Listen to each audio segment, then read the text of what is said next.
All right, y'all. Welcome back to Who Gave Us the Mic, the podcast where four Black queer men talk about life, love, and all the things our biological families pretend they didn't hear when we try to explain it at Thanksgiving dinner.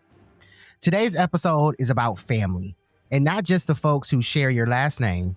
We're talking about the people who actually answer your texts, show up on time, and don't ask you why you walk like that when you're just trying to go to the fridge.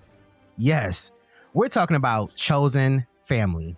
Because let's be real, some of our biological families gave us life, but our chosen family gave us sanity. They're the ones who hyped you up, dragged you when needed, and knew exactly what you mean when you say, "Child, I'm tired." So today, we're diving into the difference between the family you were born into and the family you had to assemble like an emotional Avengers team. And trust me, some of y'all chosen's family deserve an award, a trophy, and maybe even a stipend. This is Who Gave Us the Mic.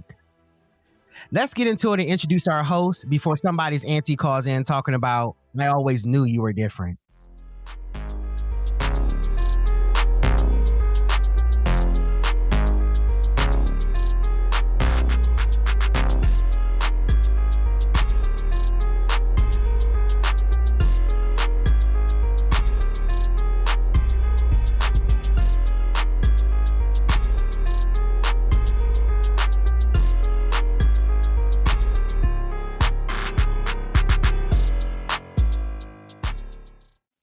So first up, introducing our host, we have the notes himself, Mr. Icy Notes.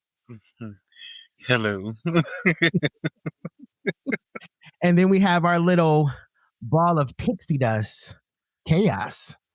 Hi, everyone. I'm just going to keep with the trend, your favorite host. And I guess we'll just see what I bring today, some chaos or some good joy and cheer. And I'm the favorite host today. Just saying. I take the throne today. And next up, we have the man, the myth, the mystery, the writer, the one who called me king of the pussycats in last episode, Azari. First of all, this bitch must be stopped with this favorite host shit. Greetings, what's good? Salutations, main character vibes. Let's go. All right, y'all. So we're going to go ahead and jump right into it and just get started. The first thing I want to ask you guys before we really get into it is I want to ask each one of you, when you hear the phrase chosen family, what is the first feeling or memory that comes to mind? Let's start with you, Azari. The first feeling that comes to mind, acceptance. First feeling or memory that comes to mind.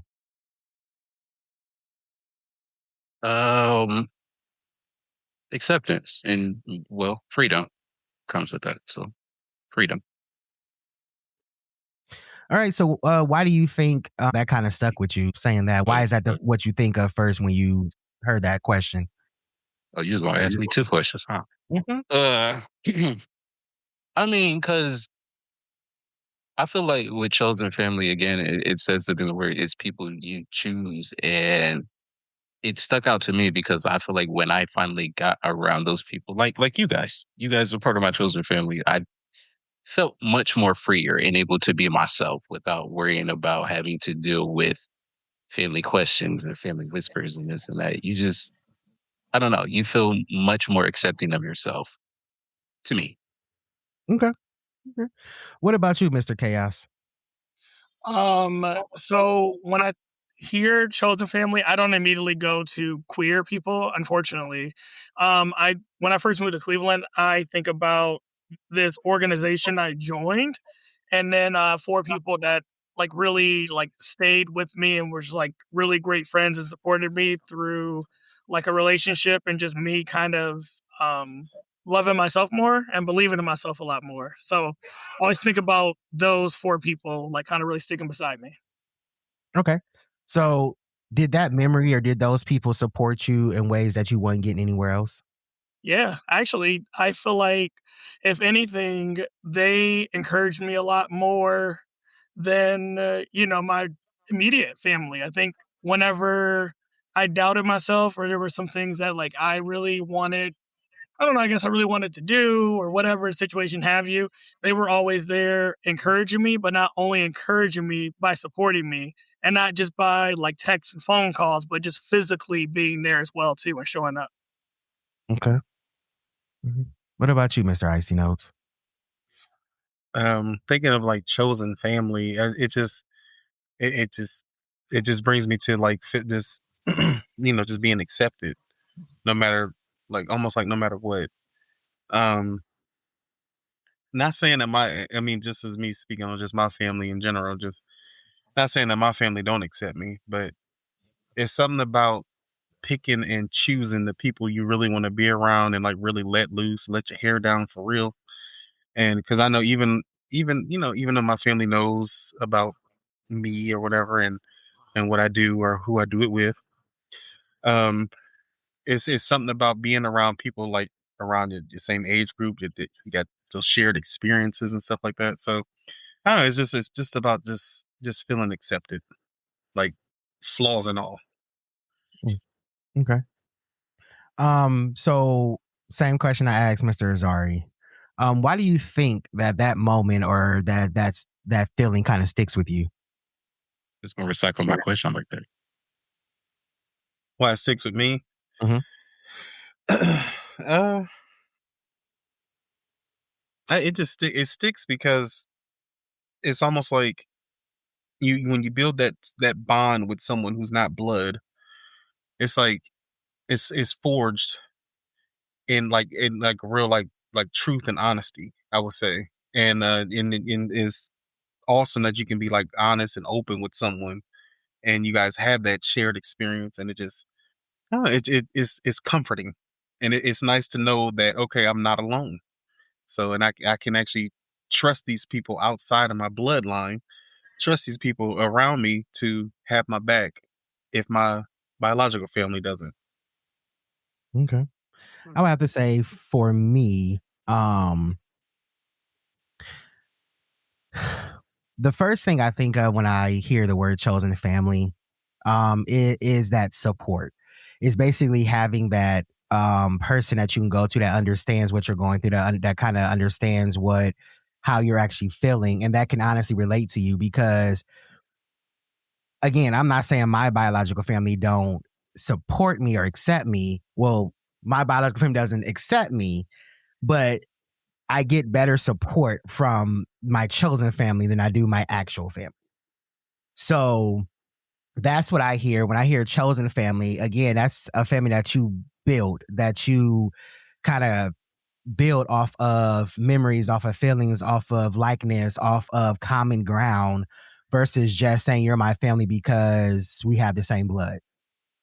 So that's the first thing I think of. And the reason why I think of that is because of that reason of in certain situations of needing support or going to talk to family about certain things, they don't understand what I'm going through. They don't understand what I'm saying. So having that support system outside of them, the people that actually understand what I'm saying, what's going on, is definitely better than anything. That's why that sticks with me so majorly.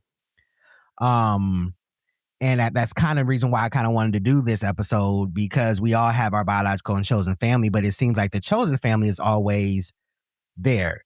Because like again, family isn't always who you raised. It's sometimes those who saved you, those who was there for you when you really needed them. So let's go in a little deeper and kind of just break it down just a little bit. So, Mr. Chaos, how would you define biological family versus chosen family from your own lived experience? Hold on, let me ask ChatGPT real quick. No, I'm just Hold on. Cancel culture coming. No, when I think about biological family, I obviously go to people that share DNA with you, brothers, sisters, cousins, people of that nature.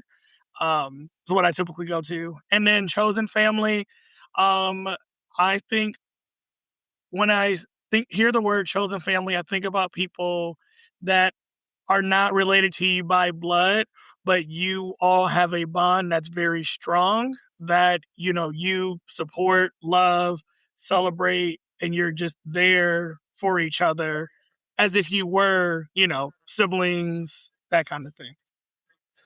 Okay. Do you think that it has changed as you got older? What your thoughts of chosen for biological is, or has it always been the same for you? I think it's always been the same for me. It's not really changed as I've gotten older. Okay. What about you, Mr. Icy Notes? Ask the question one more time. So for you, define biological family versus chosen family from your own lived experiences. I see. Go out there and get me a switch. You ain't paying attention. See that right there? With the chosen family, I think with chosen, when it comes to chosen over biological, at least from my experience, especially dealing, you guys are my closest friends.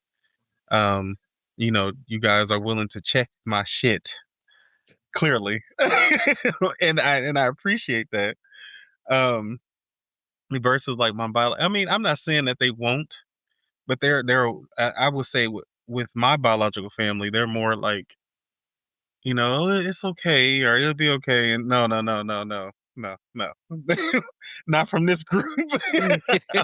And I think we need that. I mean, we ask you if you okay. Yes, Yeah. and I appreciate that, but I enjoy like what you guys actually really telling me how it is and how I'm doing. What if I'm doing something wrong? Like you don't always got to have my side. Now, in the end, I know you guys will have my back, or at least a chosen family will have your back, no matter what. But in the end, y'all got to make sure you got to, we keep each other in line. Yeah, Like that we you can't get too off the wall, because that brings me to this Proverbs 27:17. Do y'all remember that? Now this is to y'all, Chaos and Azari. Do y'all remember that? I remember this. Oh God! Should I read what's that? What's that? Iron sharpens iron as something. There you go. Y'all know y'all know I don't know As my iron Proverbs sharpens iron, so one person sharpens another. There you go. I appreciate it. So it's a good thing that we can choose family. It's biblical. So it's funny that you just said that, because that literally just popped up on my Bible app. Did it? Full circle. There you go. Fun. All right, what about you, Mr. Azari? I have a Bible app. It's a little dusty. I mean, biological family, it's blood. It's people that you've grown up with, that your cousins, your sisters. These are people that you were told is your family. Chosen family, I mean, I feel like I have biological family that's my chosen family because I chose to keep the asses. But like my little sister, like that's both my blood sister and my chosen family. That's one person I will never let go in this world. And I have some chosen family members that are not queer. I have straight people that are chosen family. I feel like it's just all about love and acceptance. And as I see notes so elegantly put it, willing to check your shit. And I mean, I know I could be mouthy. I'm a light. I'm a good time, but I also know I can get on people's nerves sometimes. And I appreciate people telling me, sit your ass down sometimes. You're doing a little much. I mean, you just, I feel like with love also comes a bit of telling people the truth. You can't say you love somebody and you watch them self-destructing. And I feel like that makes a difference because I know plenty of biological family, even in my own family, that will hug you and then turn right around and set the trap door for you. Yep. So follow-up question for you. Do you feel like you have to, or that you're pressured to prioritize one or the other? Yes. Do I? No. I feel like, especially with certain family members passing recently, that my family wants to build bridges, but I feel like the bridges that are being built are not on steady Did you say the foundation. bitches? The bitches, the That's what I bridges. thought he said too. I thought he got to say the bitches that was built. I was about to be like, damn. Right? The bitches building the bridges. I mean, the bridge is being built. Excuse me.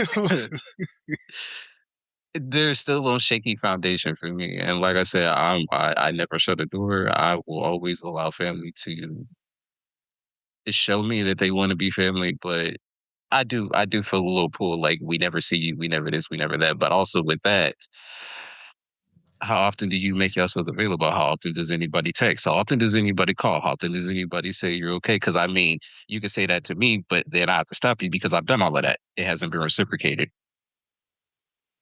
Yeah, absolutely So agree. that's where I get to the point of where no, I don't choose, because those who love me and accept me and are my family, I speak to on a regular basis. Whether I reach out to them, I don't have to. If they ain't heard from me, they're reaching out to me. And Mhm. that's the difference for me. And that's what I was going to say. The difference for choosing family versus like biological family, it's really up to you to decide that, because your chosen family doesn't necessarily have to mean that they're not blood. It doesn't have to mean that you guys aren't related in some way. You can, like you said, Zari, you chose you and your sister. That's your actual blood sister, but that's also like your chosen family, one of your closest chosen family that you rely on and go to with your problems or issues and everything. So everyone out there listening, don't think because we're having this conversation saying biological family versus chosen family that your biological family can't be in both categories. You can be in both categories.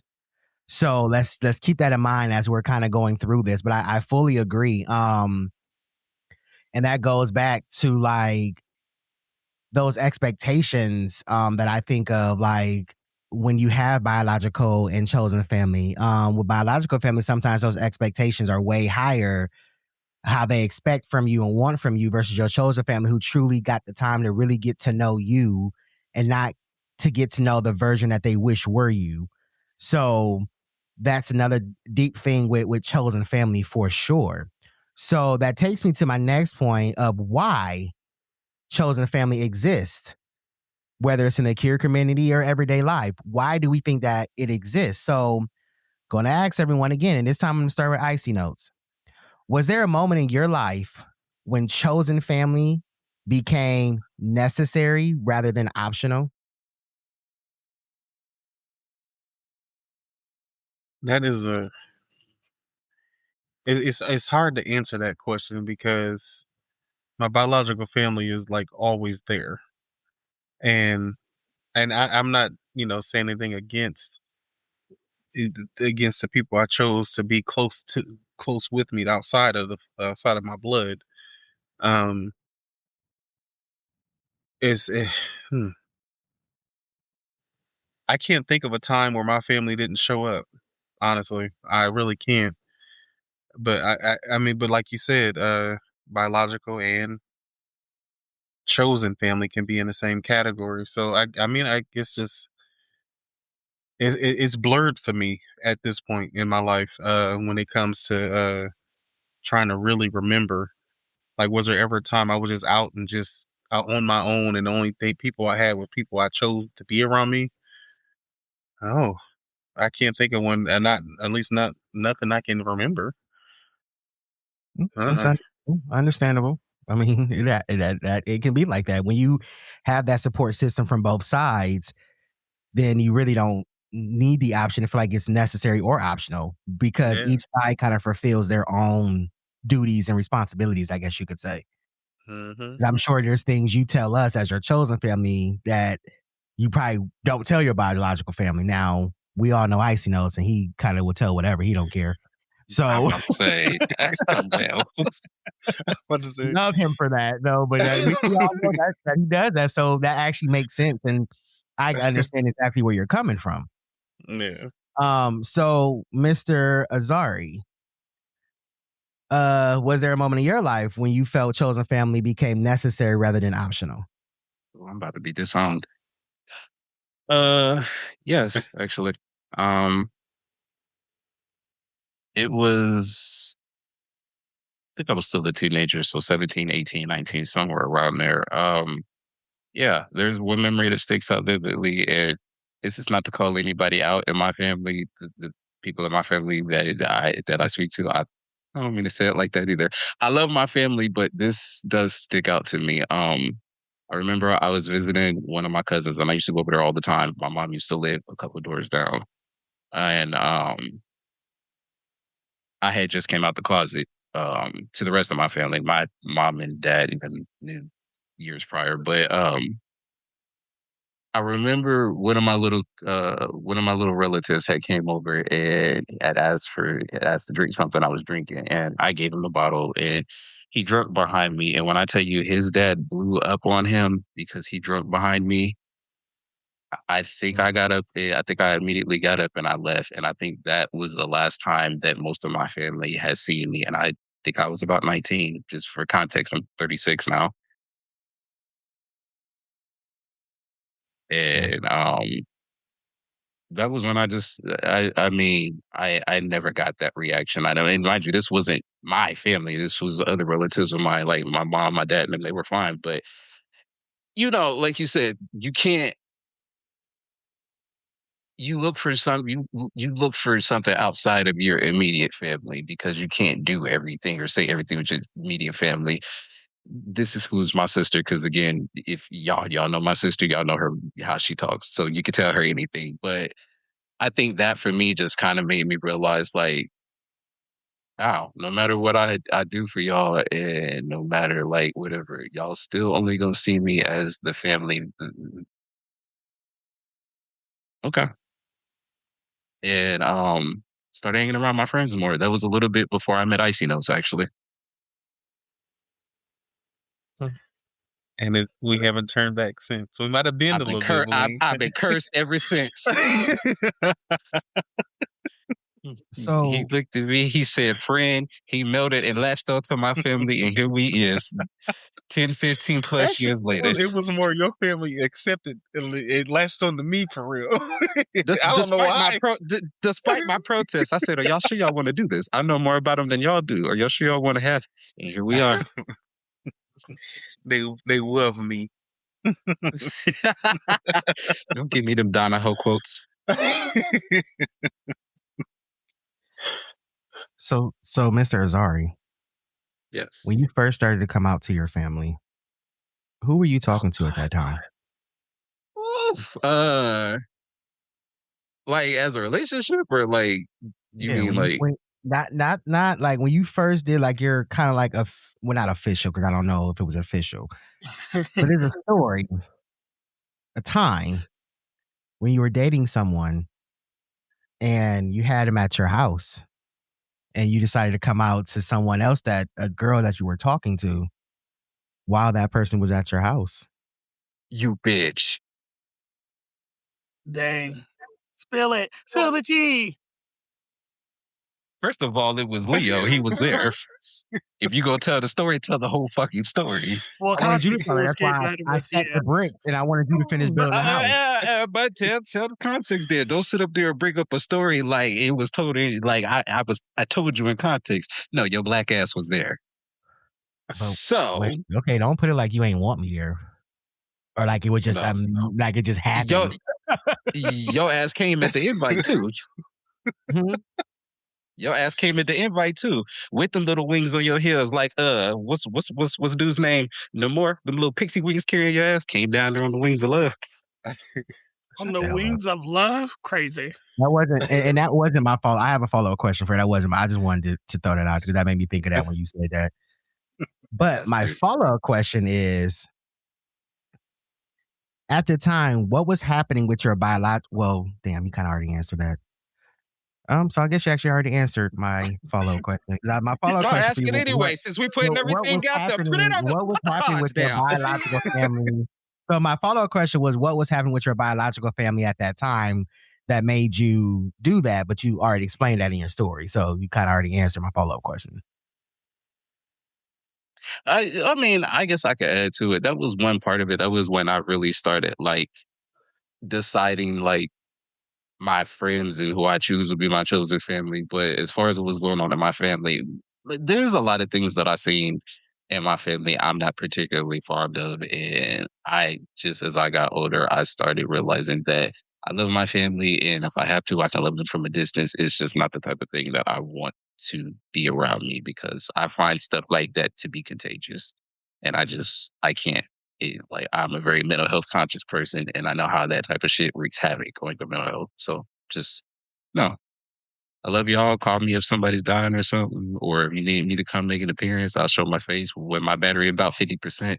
It's time to hit the dusty trail. But I I get mean, it. it is what it is at this point.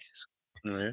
Okay, so for you, Mr. Chaos, was there a moment in your life when chosen family became necessary rather than optional? I mean, when I got married, unfortunately, it wasn't all of my family, but there were certain members of my family that chose not to support me. And then later on, tried to, justify why they did it, and still to this day don't like support me, which is fine. I genuinely don't care, but I think I don't care because I choose to surround myself around people that like do want to love and support me. And it's not that I don't want people around me to like not challenge me, but I don't want people around me that won't allow me to be myself fully and completely. And I think with the biological family, we give them passes and we just do things out of it's not habit. I'm trying to think of the word. Obligation. Yeah, obligation. Yes, yeah, 'cause, like yeah, Yep. as you're like obligated to your family because this is your whomever in the family. You have to always like love them, agree with them, and kind of give them passes, irregardless. And I actually don't fuck with that, so I don't agree. So yes. Okay. So did it I got change a how you? challenge for you, Chaos. Sorry. Good. Go ahead. I got a challenge for you. Martin, can we start that up again? Oh my god. Gotta That is let it go. not what this episode This is is about. not We this will not. episode. We will not. Okay. Well, for all those listening, check out the prior episodes to hear what we're talking about. Moving on. But Mr. Chaos, do you feel like that changed how you show up for others now? Yes and no. I still feel like support and love and all that good stuff should be 50-50, but I also try to give people the benefit of the doubt. And I still try to be there for people and I try to be understanding, but also I'm not going to go out of my way. If you're kind of giving me the same results, I'll give you like 2 passes. And then after that third one, it's kind of like, obviously you don't want this. So I'm not going to put energy into something you're not going to put energy into. I like that explanation. I like that. I like that a lot. I'm glad I asked you that question. I like that response. All right, y'all. So we've all, said what we think chosen family means, why we exist, if we had to choose it over one or the other. But now I want to get a little By more the time I'm personal. done, I'm only gonna have chosen family left by the time we're done with this episode. Well, now I want to get a little more personal, and I want to hear personal stories from you. So, Haven't I given enough? since we need deeper stories now, Deeper. I'm going to let you let y'all kind of dwell on it a little bit.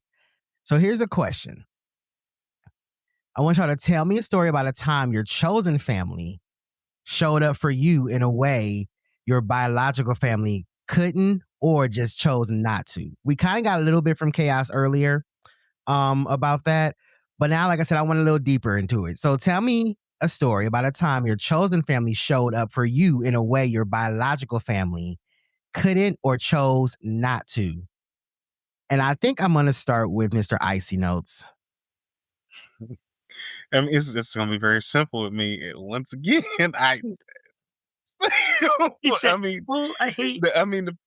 no, my family just they come. We might not talk all the time, and that's fine. But honestly, when things is that to the wire, they're there. Like that's just how we was raised. And I mean, it's not a flex or anything. It's just all we know is to have each other's back. It's a And flex a not saying little bit. that you guys don't show up either, because I mean, everybody know my mom passed away back in February. So, and you guys are right there as well. So, and of course we were there for each other, but it just, I don't, I don't have any stories where my family ain't showed up. I just really, I hate that. Well, I don't hate that about myself, but it's just, no. I Hell, mean, here, it's I give you a story. Even when I was long time ago, when I got stuck in Akron, it was like 2 a.m, and I got stood up. Well, actually, I got deserted, and my sister came up and and came up and picked me up. She's like, "You got me driving out." And this was before GPS, mind you. I was downtown Akron, stuck, and my sister not, came and picked me up, and I have owed her ever since. So not you stuck where the train left you. yes, so but and she's like, "What you doing all the way up here?" And I'm like, I got stuck up here. And that was my push to get Remember a this car. story? So, follow-up question for you, actually. I know Mhm. that you said you don't feel that, but do you feel like there's ever been a situation where, and let's not think of it in a negative aspect. Maybe it's just that your biological family couldn't show up for you, but your chosen family could. Do you have a situation or a story about that, where your biological family just couldn't at that moment show up for you, but your chosen family did show up in place of your biological family?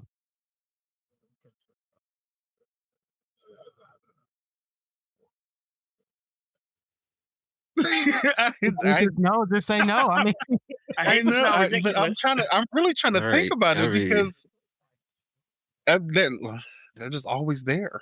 So I I see guess though. not. It's okay. It's a flex, but it's not a bad flex to have. It's a very No, good one. I yeah, mean, like, it's okay. it just yeah, I feel like I'm not contributing much this episode. you are. Because that's the thing, the different point of views, because some of us have a deeper intake into it than others. Like others have that supportive family and chosen family to where Oh, it's even, it equals out. So there's no one better than the other. And some of us, we're like, no, our chosen family is definitely have been there more than my biological family. Some of us, oh, my biological family is there, but chosen family shows up when I need help with XYZ or whatever, like Yeah, the situation may be. So it's understandable to have that.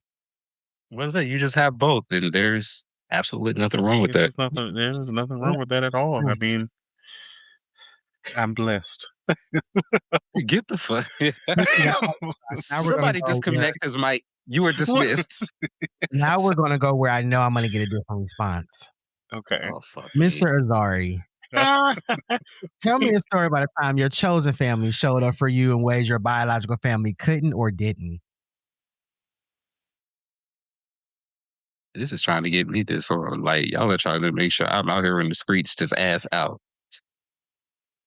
Ah, um. Okay, so this is gonna piss a lot of people off. Um, when my parents died on two separate occasions for the people that don't know, but uh, both times when my parents died, more particularly when my mom died. Oh, I forgot. I got to give a goddamn story. Um, okay, so for those who don't know, so my mom had cancer, and when she passed, it was still all of a sudden. And I had some of my family there, some of my cousins, obviously me and my sister were there. But I feel like this happens when you lose people. I feel like people come out, they give you the hug and oh, we need to be better. I'll be there for you, whatever, and then that quickly disperses. Um, but your grief doesn't. And I know that when I lost my mom, we were living together and I was looking after her because again she was sick. Um, so a lot that goes on after that, and you just kind of feel deserted, especially when you get comments like, "You got to be strong for your sister. She lost her mother." I know that I lost my mother too. Um, at the same time, believe it or not. So, and I felt like when it came to my friends, particularly y'all, and again, a couple of my cousins and my friend Kay and um, my house brothers and stuff, they y'all checked on me. And I feel like there was a lot of times where, and y'all know me, like my thoughts are my own worst enemy when it's quiet, and y'all kept me from dwelling too much on the fact of me feeling like I'm an orphan now. What the fuck do I do? And I didn't get that from a lot of my family. I mostly got what I should do right now in support of other people. Yeah, like most family does. Mm-hmm. Yeah, and that's most family. So, um, hmm, do you feel like same like? Trying to see, how I want to ask you this. Is this to I'm just me gonna ask again? just the same question. So, do you feel like that kind of changed how you kind of respond to like when your biological family asks you something or to do something or be there versus your chosen family? First of all, say that again. The second of all, if I don't have a drinking problem before, I will have one after. Go ahead. What was the question? Do you feel like your that changes the way you kind of show up for your biological family versus your chosen family? Uh, yes and no. I was saying this to one of my other friends yesterday. It kind of just changes the way that I deal with people in general. Because I mean, even with chosen family, I've had some chosen family that are no longer chosen family. I mean, we still are capable of making mistakes, and and it's important to know that just because you make a chosen family doesn't mean that your first choices are always the right ones. Sometimes we still choose the wrong people, but um, it just kind of changes how I deal with people in general. Like I still reach out. I still will call, text. If you need me, it just kind of depends. If I'm not getting the same from people, I don't hear from people. Or and this is a big one for me. If I feel like I am talking to the person, and I guess the best way to say is there's a disconnect. Like you could tell they're not listening, or they don't understand, or the fact that they don't even care. They're there because they want you to hurry up so they can get to what they need from you. Yeah. So I kind of, and I hate to say it like this, but I kind of have people on like a tier list where it's just kind of like, you haven't done anything bad for me to cut you off, but like I'll call you on your birthday. If you feeling lonely and down, I'll talk to you because it's just the type of person I am. And then I have people like y'all and Kay and my brothers and stuff that I'm going to bother the shit out of y'all. I'd sit on y'all's neck like a gremlin. So what you up to? 5 minutes later. So what you doing now? You still doing what you're doing? Smoking on your shoulder. Ooh, sorry. Didn't mean to get it in your face. So what we doing tonight? You wiped Are we them ashes partying? off your shoulder. Ooh, ooh, ooh, ooh, ooh. Is that ashes? Ooh, no, that's dandruff. Okay, so what we doing tonight? Are we going to the clerk? You want me, about to make me choke on this one. So, Mr. But Chaos, you had time to kind of. Oh, go ahead. I'm sorry. no, that's just how it just changed how I deal with people in general. Because not everybody is deserving of the best of you. They may not be deserving of the worst of you, but they just don't deserve all of you. Yep, completely understand that. All right, Mr. Chaos, tell me a story about a time your chosen family showed up for you in a way your biological family couldn't or just didn't. So unfortunately, my wedding story is the only thing I can really think of off the top of my head. Uh-huh. Very similar to Icy Notes. I mean, while like when I came out to my family, um, maybe I can't say not everybody was like accepting or things like that because that's not true. There's only a few select family members that have been like overtly kind of like speaking against it, and that's fine. But um, most of my biological family, they're there when I need them, or when we need each other, I should say. And like Icy Notes was saying, while we may not talk all the time, we probably could talk more.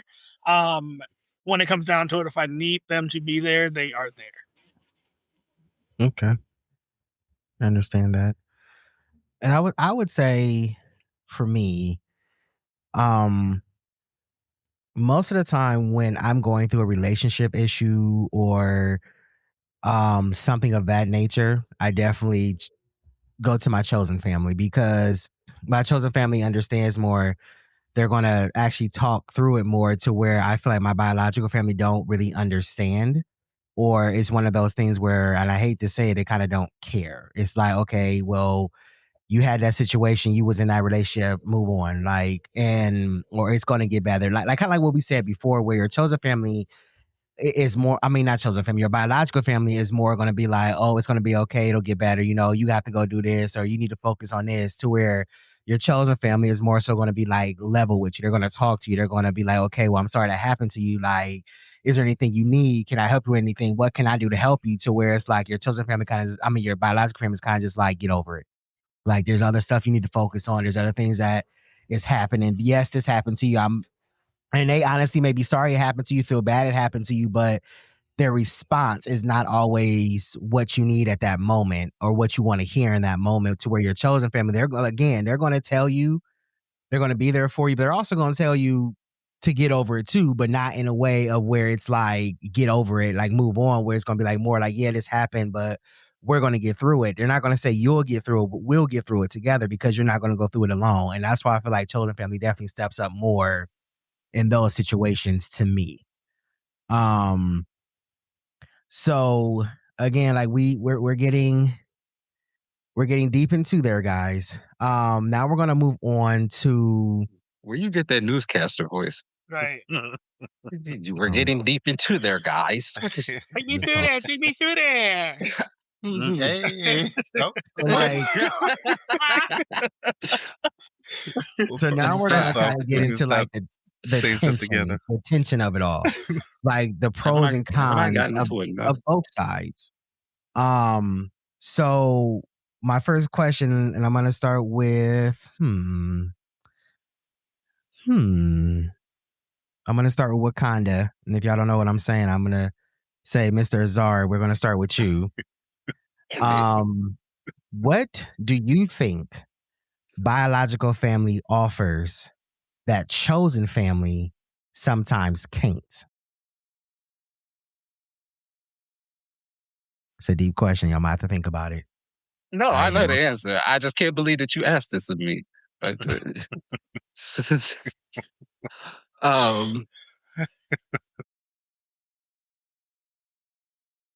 Honestly, nothing. You can't even say for familiarity, because there's family members that be around you from the time you were a kid, so you take your last breath and they don't know Really you. young. Yep, I agree.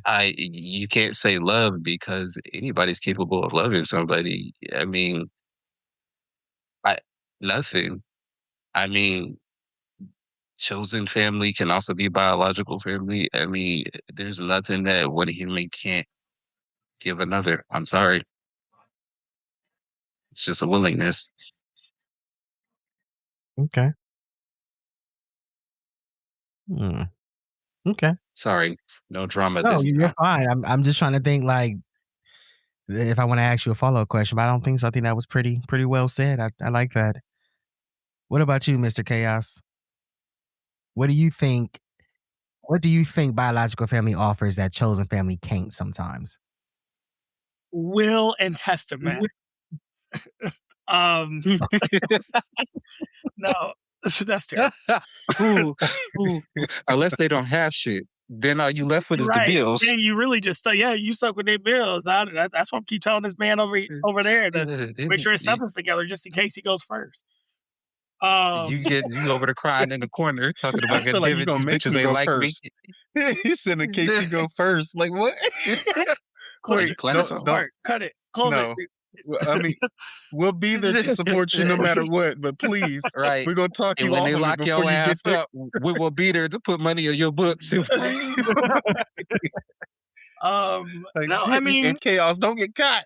No, I think, I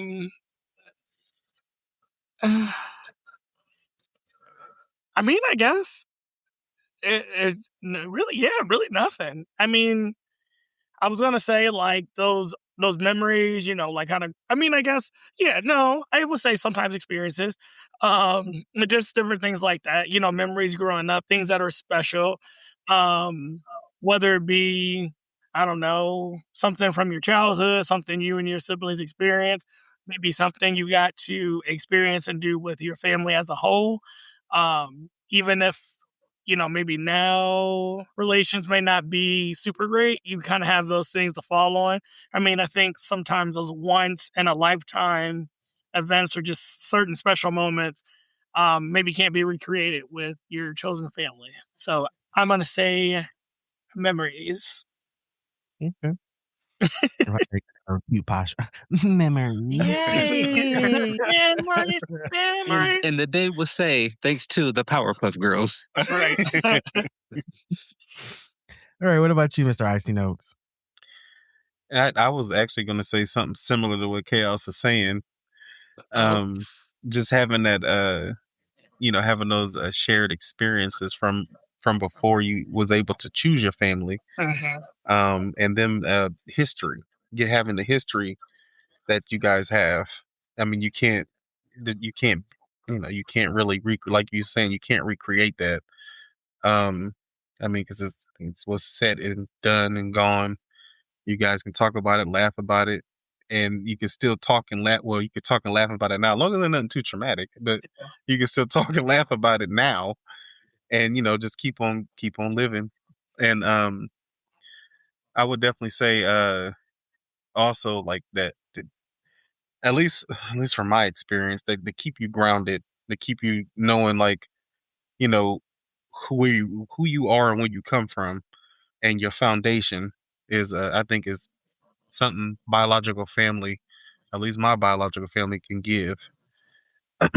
That sometimes you can't always get that from chosen family. Agreed. I mean, I was kind of gonna say that same thing, like that type of thing that Mr. Ice Notes was saying. That's exactly how I feel also. So very well said. You guys are answering this question great. I love it. It's just me on the island by myself. Oh, okay. Y'all all answered great. Like, I love it. So I'm just out here on. This is the third or fourth episode where I've just all been on the island by myself. All by myself. Oh, let me cut that off. A little bit. That's it. I don't know. I feel the separation coming in our friendship and our brotherhood. Wait, is there a coconut between us? So here I have a question. Have you ever felt burnt out from being the strong friend in your chosen family? I mean, that's Mr. Chaos. Have you ever felt like you were being burned out from being the strong friend in your chosen family?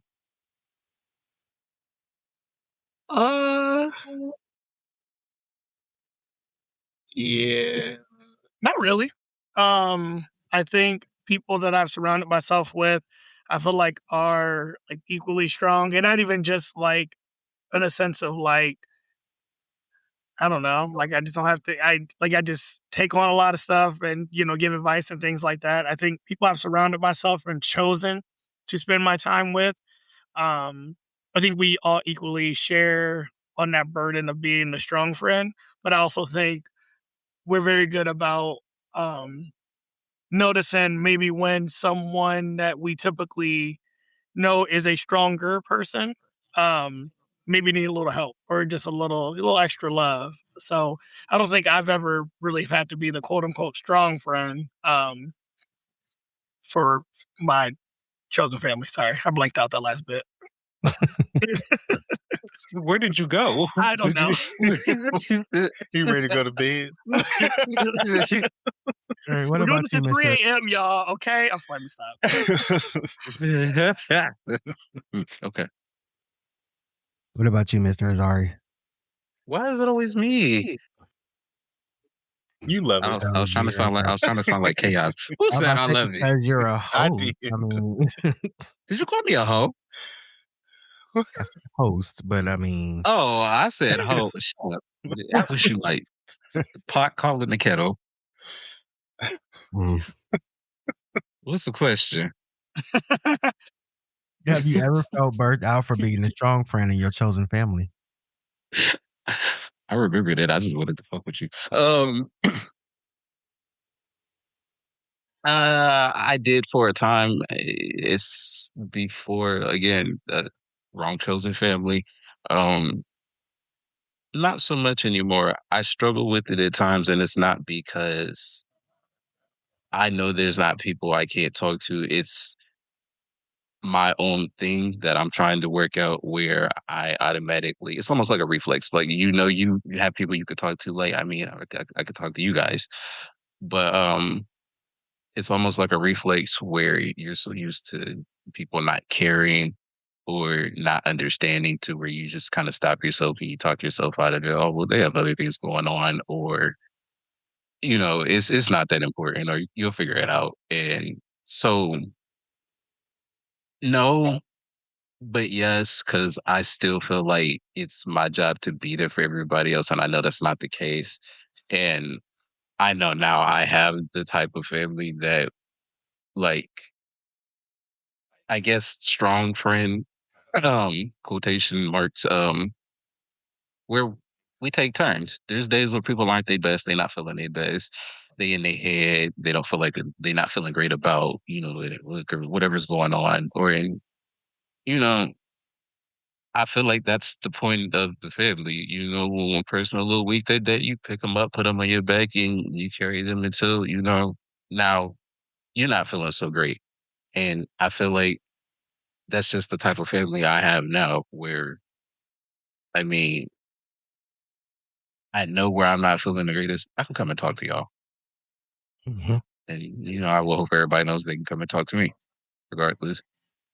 So it's just kind of my own thing. So yeah, but no. Okay. What about you, Mr. Icy Notes? um, no, I honestly no. I don't mind uh taking on people's problems and helping where as long as I can, helping to the best of my ability. Um, and my back is strong.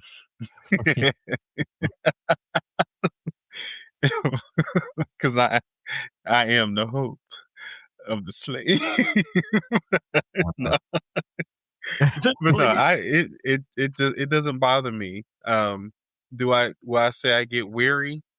Sometimes, but as in like, well, what I do when you guys do come, or anyone who comes to me and telling me about what's going on, I pray. I do. I take it to prayer, and Is that then what that burden was? it might be. Hopefully, it goes higher than the ceiling. I'm praying that it does, but Definitely does. but so I literally, I mean, my, oh god, that sounds like a damn cliche. My strength comes from above. So I mean, without that, I know it's I'm sorry, y'all know who It's I just the way am. you said it. So it just, I don't mind taking it on because I know I can also release it. So Yeah.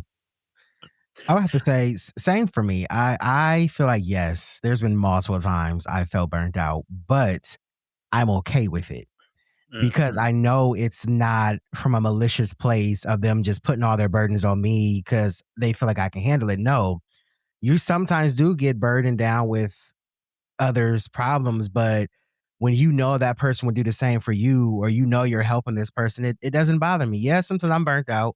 And sometimes you guys can probably tell you don't hear from me, or if I'm not responding as much, it could mean I'm burnt out. It could just mean I just need time just to myself, just to kind of just focus on me. Or hell, I might be going through something and I just need that time to myself. But yeah, I felt burnt out. But again, I'm okay with it as long as I know that person's gonna do the same for me as I'm doing for them. There's nothing wrong with it because one band, one sound. yeah. Squad up. That's all I gotta I say. will say I will say this though, with being okay with it or and stuff, like just kind of be careful with that. I feel like people that are okay with it, as I was for a while, but I feel like when you're okay with it, sometimes you kind of just again as a reflex, you kind of I'm not gonna say ignore, but don't realize when you kind of need to talk or go to your people more because you're okay with it. So I guess it's more like an absent-minded thing since you're okay with being a strong friend. It's one of those. How does the quote go? How does the saying go? I can't think of it right now, but like when you're the strong friend, you often ignore when you need somebody, even if it's absent-minded. So I'm like, I just feel like when you're okay with it, just kind of be mindful of that. Like I'm okay with it, but I still need to go to somebody. Well, yeah. I mean, I know when I'm done. Like, trust and believe. Like, I'm okay with it, but at the same time, I know when it's time to be like, okay, this is a lot. Like this, and I'll flat out tell y'all, I'm burnt out. I'm overwhelmed, like by everything you're saying or telling me. Like, this is a lot. Like, especially when, and I get we all as me myself going through something repeatedly. It's like I'm constantly going through something. Every time I think I'm moving up, something happens and I'm knocked right back down. So I get it, but oh yeah, I'm okay with it. And that's why I said earlier, to an extent. Like, I know I'm not gonna sit here and be okay with it to the point where I put myself in the grave. No, like you ain't about to take me out. Maybe when enough is enough, enough is enough. Like, and it will be said, and it will be make sure everybody knows that. But to keep it moving, I'm gonna, because we're almost through, you guys. Thank you so much for bearing with us. Again, if you made it this far, make sure you like, subscribe, and watch our other episodes. Trust me, they're all really good, so you'll love every last one of them. But for my next question, we're going to talk about culture and community. So we're going to now focus a little bit more on the Black queer community or the queer community in general. As a queer man, how do you think race and culture shapes the way we build choosing family? Say it again. As a queer man, how do you think race and culture shapes the way we build choosing family? Hmm. I'm going to start with you, Ice. No, since you said, have that look on your Read the face. I'm first coming sound. straight to you. I'll be looking at all y'all faces to see who I'm going to call on first, and your face said, call me. Well, honestly, I think it affects how we choose our family. Usually, we try to pick somebody with some type of similarities. And even like we were saying before, with the biological family having those shared experiences. When you choose those people to surround you, um, you look for, like I said, you look for those similarities. So, um, you could, like, say, like, you have a story like, oh, this happened when I was younger, and the same person, oh, this happened when I was younger, and then you guys sort of build a bond off of that, or some type of connection. Um, so even though you have the shared experience, maybe not together, but you can still have that shared experience with someone together but separate. Um, and just happening at different times or whatever, because you didn't know them when you were younger, but now you do know them, and now you guys have something you guys can relate to. So definitely, it just just looking for somebody with similarities. Yeah. What about you, Mr. Chaos? I knew I was next. Freedom. I think as a Black gay man, just Black culture in general, I think we often have shared experiences, like Icy Notes was saying. Our TV shows, maybe just our culture. Like, you think about Black queer culture, think about ballroom culture. That's heavily Black and brown folks. So, like, we communicate through that way, and we have different lingos and things like that. So I think we bond and we laugh and we joke and come together because we connect through shared experiences, our different lingo, and our ways to talk to one another. That doesn't like alienate anybody from the queer community that is not Black, but it just like strengthens our bonds and really allow us to, kind of give each other that, like, oh, hey, well, we're out in public and we're talking about stuff. I see you. I got you. But yeah, helps us connect a lot better, a lot more. I agree. Yeah. What about you, Mr. Azari? Anybody seen Azari? Just thoughts. Come on, Prince Azari. Oh, that is right. I am a prince. No, but I mean, I think it happens in different ways, and I think it's more of a layered thing. Like you can relate to somebody through shared culture, whether it's being in black, or I mean, you can relate to somebody through queer culture, like Chaos was saying.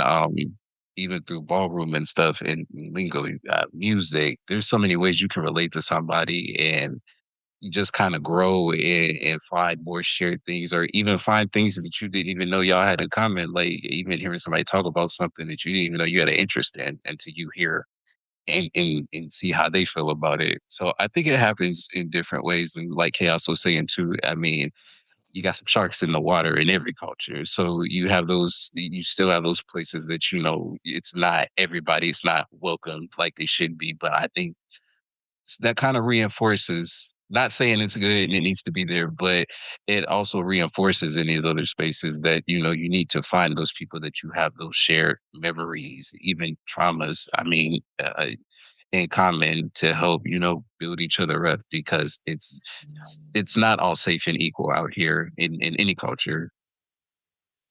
Yeah, I agree. And I would say for me too, it's a mixture of probably what all of you guys said. I definitely feel like we're going to definitely choose people that we can relate to and that we have more in common with. And sometimes we're going to kind of like let in like those that we feel like sometimes may even need us. And when I say need us, I don't mean it in a way of like you need somebody necessarily, but like sometimes it may not be in our case, our situation, a black queer person. It may be someone of a different culture that you see struggling with something or that you see is going on. So we may bond or connect with that person just because we see that they need that support. And then come to find out you have more in common with this person than what you may have in common with somebody of your own like and being. So I definitely feel like it definitely chooses who we choose as our chosen family, like our deep chosen family, I would say even. Because you could have chosen family that's like, yeah, that's my chosen family. I rock with them. I'm cool with them. But then I have like us, our deep chosen family to where like we really rely on each other. We really like confide in each other and talk to each other. And we know what's going on in each other's lives. So I definitely agree with what everybody said. So we're getting to the end now. But before we really end it, I want to see what advice or takeaways that we have that we can give to the people, or that we can kind of give out what our takeaways or advice is. So what advice would you give someone struggling to balance biological family expectations with the love they get from chosen family? Again, what advice would you give someone struggling to balance biological family expectations with the love they get from chosen family? You can answer that question, or I'm going to just open the floor for you to give out any advice or takeaways that you got from this episode. I'm going to start with you, Mr. Azari. Oh, that's funny, Chaos. That's funny to you. Advice or takeaway. Don't ever stay where you feel uncomfortable. I mean, blood is blood, and I'm not saying that you have to cut all ties with your family unless it is that toxic. You got to do what you got to do, but it is peace, and it is okay to love somebody from a distance, and sometimes it's required, and sometimes it is the healthiest thing until they can decide to be a better person. That's the only way I can think to say it, or better in the situation. I don't know, but um, and just don't sweat the mistakes, even with chosen family. I mean, don't always feel like what you choose you are stuck with because it's what you chose. Like we're still capable of the mistakes, and sometimes you just outgrow people. Sometimes there is no animosity. Sometimes there is no issue. Sometimes you just outgrow each other, and that's okay too. I think my only advice is just to find peace, even when things don't work the way you wanted them to. Okay. All right. What about you, Mr. Chaos?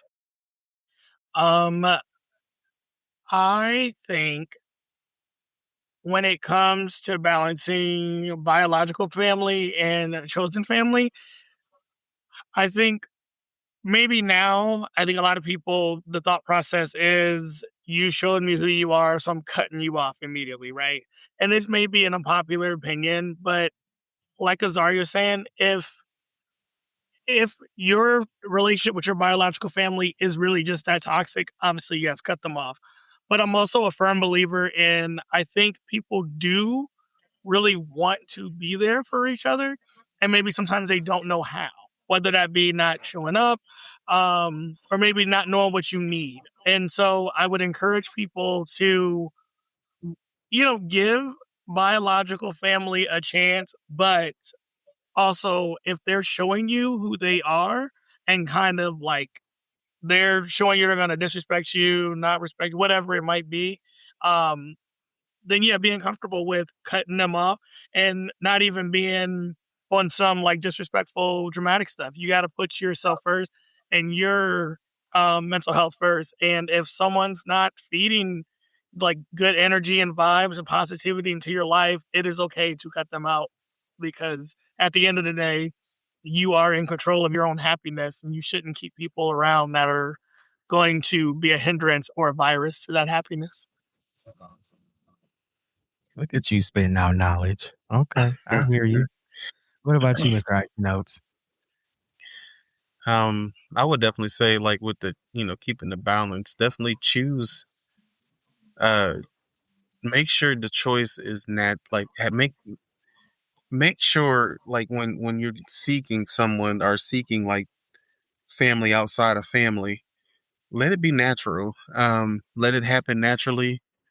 Don't force anything. Um, just uh, just because you want those people to the people that you want around you want them to actually be around for a while. Um, and I mean, if you guys happen to fall by the wayside, and along the years, who knows? You might reconnect. I mean, um, everybody got their own set path. So, but I think just let it be natural. Let it be a natural progression, I should say. Okay.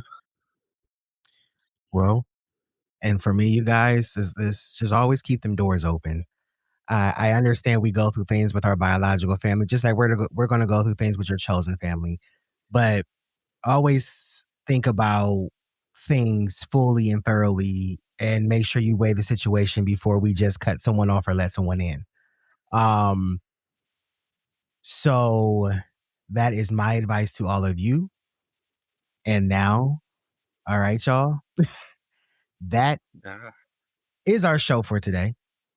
We done talked about biological family, chosen family, the family that you claim, the family you hide, the family you only text when you need somebody's Netflix password.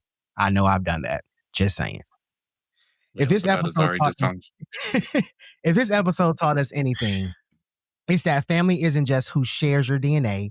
It's who shares your snacks, your secrets, your group chats, and your sanity. Sometimes the people who raise you, yeah, I see those probably gonna share. Sometimes the people who raised you weren't ready for the full version of you, but the people you choose, oh, they were ready with open arms, a drink, and a child. Tell me everything. So whether your family is blood, chosen, or chaotic mix of both, just remember the real ones show up, hold space, and don't judge you for that time you cried in the club for no reason. I want to thank you all for rocking with us on Who Gave Us the Mic.